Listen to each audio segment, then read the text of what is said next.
Hey everybody, I want to talk about imagination. I was reading in Genesis chapter 11, and it's talking about the building of the Tower of Babel. And for those of you who don't know the story behind the Tower of Babel, it's basically at the time there's a king, Nimrod, and his people, they're trying to build a tower that reaches into heaven. And but where they went wrong at is whenever it came to the rebellion at the tower. And it says that they was trying to make a name for themselves. But my favorite part is in verse 6. And in verse 6 it says, the Lord said, "Behold, these are one people, of one language. And this is just the beginning of what they will do. For now there is nothing that they have imagined that will be impossible for them to do." And that's God saying to people that He created. You know, God made people in His image. Image, imagination, the creating of new images.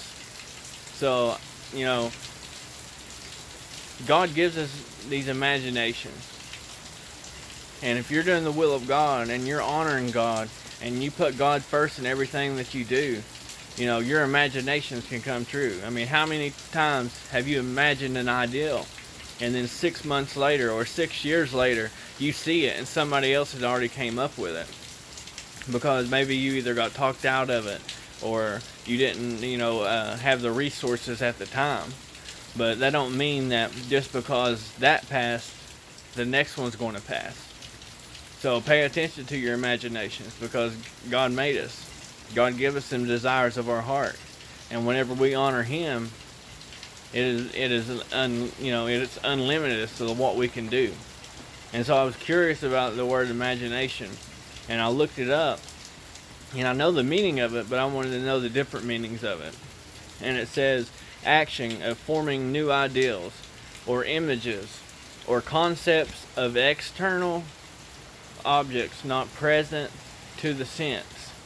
And I was like, wow, that, not present to the sense, external objects.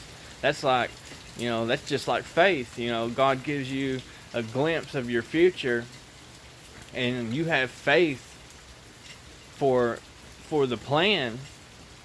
That's just like, that's just like your imagination, using something out of your imagination to come up with an ideal. And even though it might not look like it's, coming together, you start seeing things progress.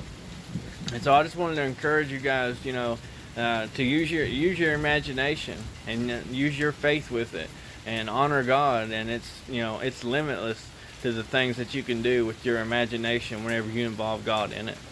Thanks, guys. Have an awesome day.